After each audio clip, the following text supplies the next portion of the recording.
কিন্তু ডাইৰেক্টৰ নাই ক'লে গ'ল ফোন এটা আহিল তেওঁ পথাৰত ফোন কৈ আছো এনেকৈ খুনাই তেওঁ কথা পাতি সিফালে গুচি গ'ল ইফালে কেমেৰামেনে চিঞৰি আছে ৰলিং দাদা ৰলিং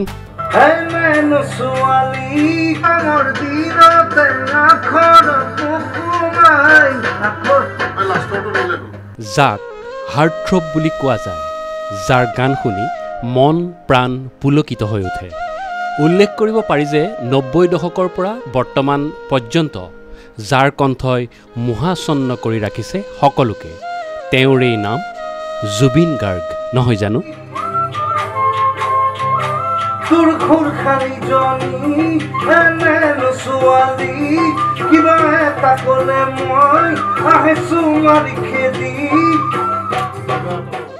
হয়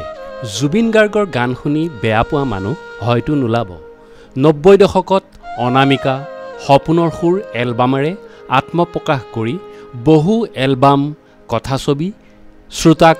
উপহাৰ দি অসমতেই নহয় সমগ্ৰ বিশ্বতে যাৰ কণ্ঠই খলকনি লগাই আহিছে তেওঁৱেই জুবিন গাৰ্গ বহু হাজাৰ গীত বহু ভাষাৰ গীতত তেওঁ কণ্ঠদান কৰিছে একেদিনাই বহু গীত গাই তেওঁ ৰেকৰ্ড পৰ্যন্তও কৰিছে বিহুগীত ভক্তিৰসৰ গীতৰ পৰা বলিউডৰ গীতলৈকে তেওঁৰ এক দীঘলীয়া যাত্ৰা তেওঁৰ কণ্ঠ পালেই যেন গীত এটিয়ে প্ৰাণ পাই উঠে যিকোনো সুৰৰ গীতেই তেওঁ যেতিয়াই কণ্ঠ নিগৰায় সুৰটি অধিক মনোমোহা হৈ উঠে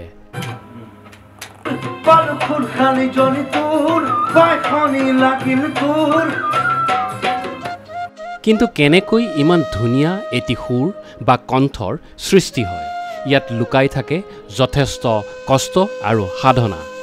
বহুতে এই বিষয়ে জানে বহুতে নাজানে আহকচোন এই ভিডিঅ'টোৰ যোগেৰে জানো তেওঁ এটি গীতত কিদৰে কষ্ট কৰি সুৰ তোলে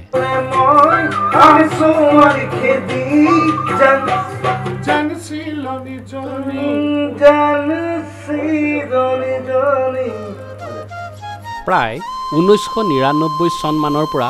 বহু বছৰ তেওঁৰ গীতৰ ৰেকৰ্ডিঙৰ ষ্টুডিঅ'ত আছিলোঁ যদিও সেই দিনত ভিডিঅ' তেনেকৈ সংগ্ৰহ কৰা হোৱা নাছিল সিদিনা এটি গীতৰ ৰেকৰ্ডিং কৰা অৱস্থাত কিছু ভিডিঅ' ধৰি ৰাখিছিলোঁ ভাবিলোঁ ভিডিঅ' আকাৰে সাঁচি ৰাখোঁ সেইদিনা কণ্ঠশিল্পী ককাইদেউ কৃষ্ণমণি নাথ দাদাৰ এটি বিহুসুৰীয়া গীতৰ ৰেকৰ্ডিং আছিল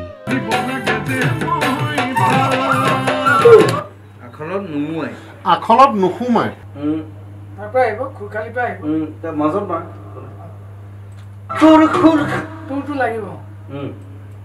প্ৰেছাৰটো অকণমান কমাই দিয়ক না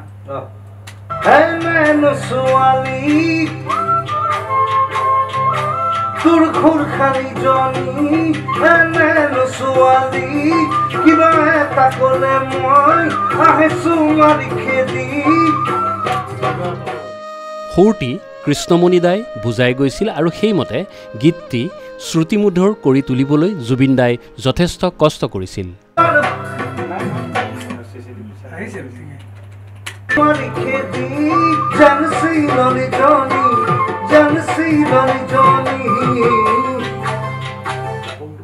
এটি এটি পংক্তিৰ উচ্চাৰণ আৰু প্ৰকাশ শৈলী নিখুঁত কৰিবলৈ চেষ্টা কৰিছিল আচলতে সংগীত পৰিচালক সুৰকাৰ ৰেকৰ্ডিষ্ট গায়ক সকলোৰে মনঃপুত হ'লেহে গীত এটি ফাইনেল কৰা হয় পাছত কোনো বিশেষজ্ঞই শুনি কিবা ভুল ত্ৰুটি থাকিলে পুনৰ শুদ্ধ কৰা হয় আৰু শেষতহে ৰাইজলৈ আগবঢ়োৱা হয়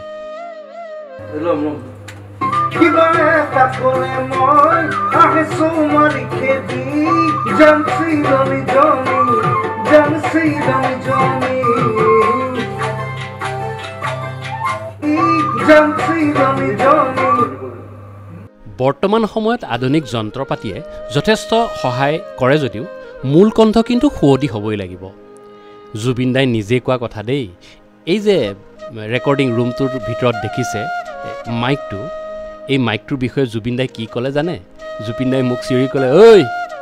এই মাইকটো দেখিছ ইয়াৰ দাম ১৬ লাখ টকা মই বোলো আইঅ' সোণোৱালী মাইক 16 লাখ টকীয়া মাইকটো আলফুলকৈ এবাৰ লিৰিকি বিদাৰি চালোঁ আমি যোৱা গাড়ীখনতকৈও দামী দেই গৰমৰ দিনতে আখৰ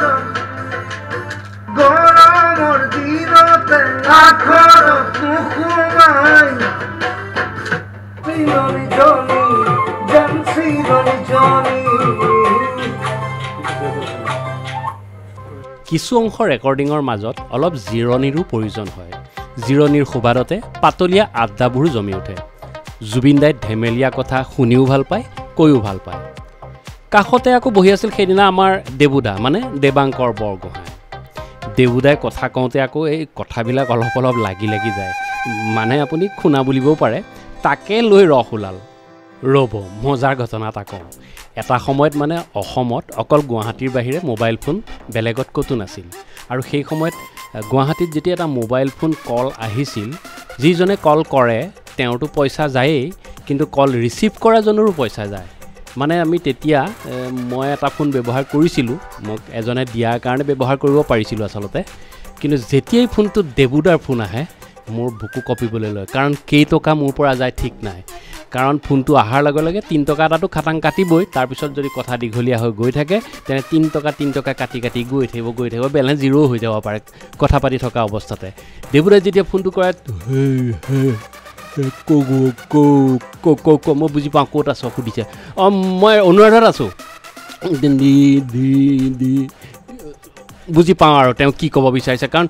কথাকেইটাৰ উত্তৰ তেওঁ প্ৰশ্ন সোধাৰ আগতেই দিবলৈ চেষ্টা কৰোঁ যাতে ফোনটো অলপ চুটি হয় সেই এনেকুৱা ধৰণৰ কমেডিবিলাক সেইদিনাখন ওলাইছিল দেই আৰু এটা মজাৰ ঘটনা কওঁ দেই 2005-06 এনেকুৱা মানৰ ঘটনা হ'ব কৃষ্ণমণি চুতীয়াদাৰ ৰঙিলী বুলি যিখন ভিডিঅ' ছবি ওলায় সেইখনৰ দৃশ্যগ্ৰহণ আমি শিৱসাগৰত কৰি আছিলোঁ এখন পথাৰত কিছু গীত আৰু কিছু ঘটনাৰ দৃশ্যগ্ৰহণ চলি আছিল সেইটো ষ্টৰীৰ সেই অংশখিনিৰ পৰিচালনা কৰিছিল আমাৰ দেবুদাই মানে দেবাংকৰ বৰগোহাঁই আৰু বাকী আৰু দুজন পৰিচালক হিচাপে ময়ো আছিলোঁ এজন আৰু আমাৰ নিৰঞ্জন গগৈদা তেখেতো আছিল এজন পৰিচালক সেই দৃশ্যটো যিহেতু দেবুদাই ডাইৰেকশ্যন কৰি আছে আমি দূৰৰ পৰা চাই আছিলোঁ হঠাৎ শ্বট চলি আছে শ্বট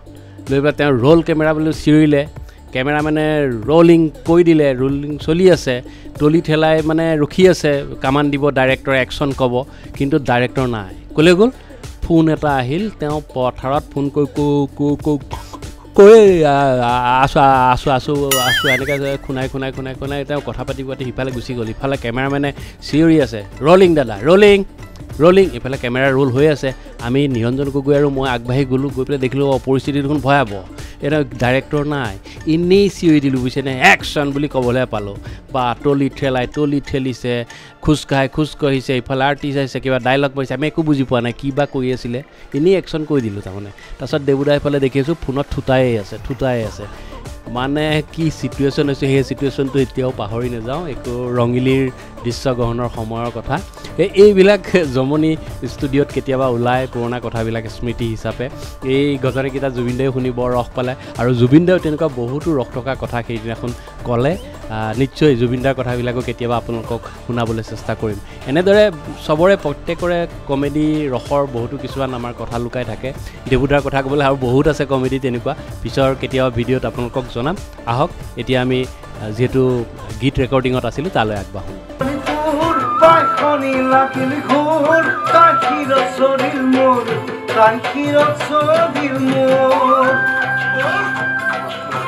জুবিনদাৰ লগত ফটোবোৰ উঠোঁতে বৰ আন্তৰিকতাৰে উঠে বিশেষকৈ সৰু ডাঙৰ বুলি নহয় সকলোৰে লগত আমাৰ ফটো তুলি থকা কেমেৰামেন চুনাকো টানি আনি সাৱটি ধৰি ফটো দুখনমান উঠিল জুবিনদাই বুজি পাইছিল বেচাৰাই সকলোৰে ফটো উঠাই আছে তাৰোতো মন এটা যায় ফটো এখন উঠিবলৈ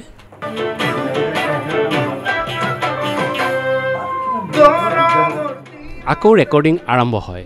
সেইদিনা জুবিনদা কিছু ভাগৰুৱা হৈ আছিল গতিকে গীতটি সম্পূৰ্ণ কৰিব পৰা নগ'ল ৰেকৰ্ডিষ্টে পাছত কৰাৰ পৰামৰ্শ দিলে পাছত অৱশ্যে গীতটি সম্পূৰ্ণ হ'ল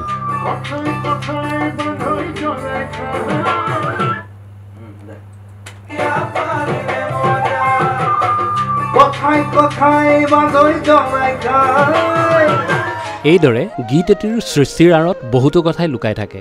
বহুতো কষ্টৰ কথা লুকাই থাকে তাৰ বিনিময়ত গীতটিয়ে ৰাইজৰ আদৰ পালে সকলোৰে কষ্ট সাৰ্থক হোৱা যেন অনুভৱ হয় আপুনি বাৰু জুবিন গাৰ্গৰ কোনটো গীত বৰ বেছি ভাল পায় কমেণ্ট বক্সত লিখিবলৈ নাপাহৰিব দেই আৰু যদি জুবিন গাৰ্গ আপোনাৰ প্ৰিয় গায়ক ভিডিঅ'টো লাইক এটা কৰি দিব আকৌ জুবিন দায়ো ভাল পাব বুলি আমি আশাবাদী সকলো ধৰণৰ মনোৰঞ্জনৰ ভিডিঅ' পাই থাকিবলৈ এই চেনেলটি ছাবস্ক্ৰাইব কৰি বেলটো অল কৰি দি থব আজিলৈ সামৰিছোঁ ধন্যবাদ